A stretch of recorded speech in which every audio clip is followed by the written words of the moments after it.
Well, pardon me. Well, I didn't know all you were having some sort of a shindig in here. Well, what are you doing here? What are you here for, little girl? I just came in for a drink, and I don't see much going on here for me to get that tonight. What do you got? A program. The brush bed of the Beaver. Well, I haven't heard about that or heard that name for, gosh, going on about 150 years now. Wait a minute, there's my name in here. Well, gosh, I'm supposed to be telling you a story, so I'm going to give that right back to you. Let me jump up here so you can see me a little bit better. Well, thank you. Well, I guess I'm supposed to be telling you a story about the brush bed of the Beaver tonight. But I'm going to have to warn you right now that while my story might have all the characters and the faces and the places and the dates, my telling of the story might be a little bit rough. So I'm going to tell you, well, who remembers 150 years ago anyway? Who's doing that? Right here, and I'm watching and I'm listening, Kevin. All right, there's one person here who might remember 150 years ago. I'll just have to deal with her a little bit later. On with the show. All right. Well, anyway, why don't you all just sit back, relax, and I'm going to tell you the story about the brush bed of the Beaver, which we all affectionately know as the town of Parkersburg. Well, Pete Parker, he traveled miles and miles from New York State, crossed the mighty Mississippi River, traveled hill and valley before coming upon the land near the north and south forks of the Beaver River. The land was heavy with brush and filled with a rank and putrid odor. Having come across this land and the odor, Pete Parker declared, "This land smells like a hog confinement. We must be." Whoa, wait a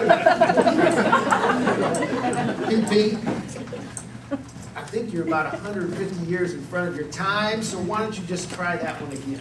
Strike that. This land smells rank and is covered with heavy brush.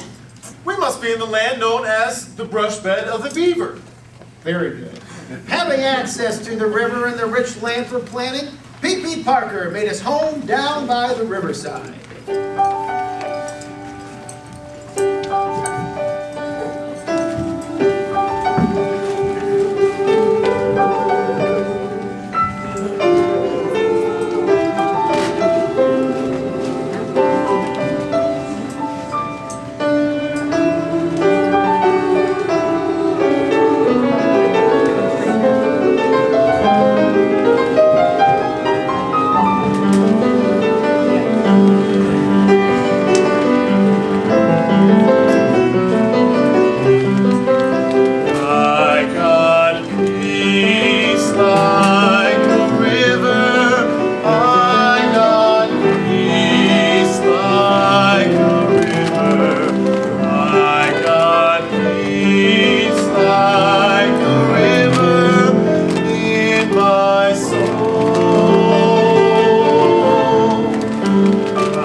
Parker bought the land from the government and made his home on 240 acres on Section 31.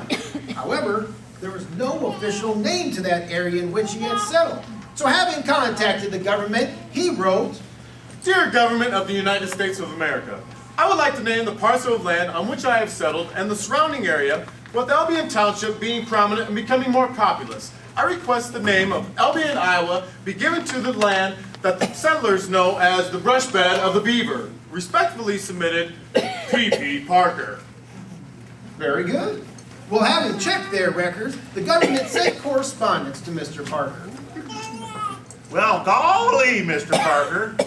According to our records, that name's been took. How about we call it Parkersburg? Good luck to you, the U.S. government. Cool! Yeah. Well, having the post office named for him, Parker then assumed the duties as the Postmaster General. So what we have going on right here is the house that P.P. Parker built. And here's the post office that resides in the house that P.P. Parker built.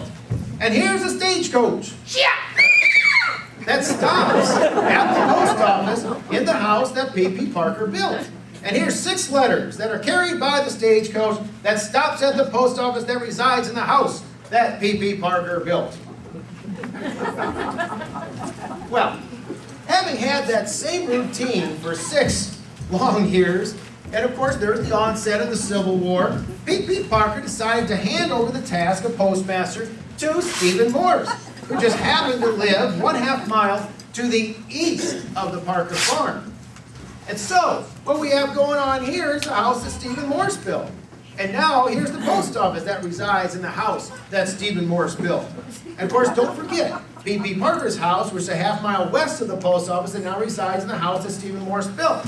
And here's our stagecoach. That drives by the P.P. Parker house, a 1/2 mile west of the post office that resides in the house that Stephen Morse built. And there's 6 letters that are still on the stagecoach that drove by the P.P. Parker house, a 1/2 mile west of the post office that now resides in the house that Stephen Morse built. Wait a minute. They didn't get delivered. Well, as you can see, the stagecoach would not stop a 1/2 mile to the east in the house that Stephen Morse built. Well, of course, this would never do. So 6 months later, a change had to take place. Well, of course, it only made sense to move the post office another 1/2 mile to the east. And so, about as long as construction has been taken in Parker. This is the house that Thomas Russell built. And now here's the post office that now resides in the house that Thomas Russell built. Don't forget Stephen Morse's house, a 1/2 mile to the west of the post office that resides in the house that Thomas Russell built. And of course, here's P.P. Parker's house, 1/2 mile west of Stephen Morse's house, 1/2 mile west of the post office that resides in the house that Thomas Russell built. Now don't forget the stagecoach. It drives by the P.P. Parker house, 1/2 mile west of Stephen Morse's house, which is 1/2 mile west of the post office that now resides in the house that Thomas Russell built. And there's those 6 letters still on that stagecoach that drives by the house that Thomas Russell built, which, of course, the post office now resides. It drives by the house that Stephen Morse built, and then there drives by the house that P.P. Parker built. Well, of course, those letters still on the stagecoach, so something had to take place. So 6 months later, they decided to make another change. Well, after all of that, they decided to take the post office and put it right back where we all began. So, this is the house that P.P. Parker built. And here's the post office that resides in the house that P.P. Parker built. And here's our stagecoach that finally stops at the house that P.P. Parker built, which of course is housing the post office. And there's those 6 letters that are carried by that stagecoach that finally is stopping at the post office that resides in the house that P.P. Parker built. And I hope to God that wasn't his water bill.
railroad company surveyed this area in the 1860s, they realized that natural advantage of a town being located in this area. Well, a depot was then erected in 1865, and the Illinois Central Railroad made its way through Parkersburg, giving the town most desirable shipping facilities. But of course, not only did the trains carry cargo, they also carried passengers. And with more people coming to Parkersburg, more people were settling in Parkersburg, and many of them were prosperous businessmen. The coming of the train brought economic growth and progress to Parkersburg, making it a rival to Sturgis Falls. This was a glorious time.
Was the depot agent at the time, and at this opportune moment, P.P. Parker decided to give up his postmaster job and give it to the depot.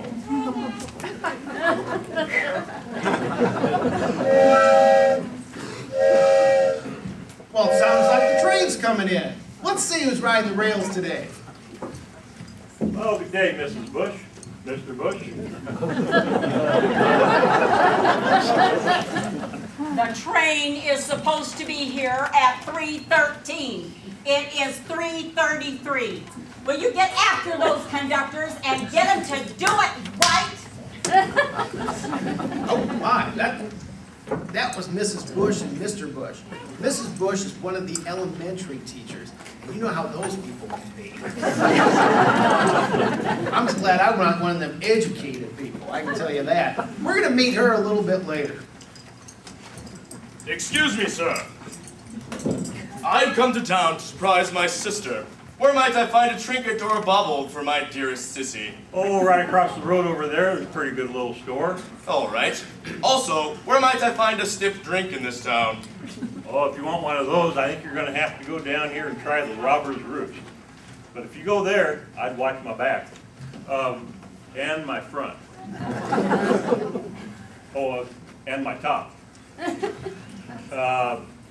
And my bottom. My good sir, I've traveled the world. I've studied with the best and the brightest. I'm sure I can handle myself at this robber's roost establishment.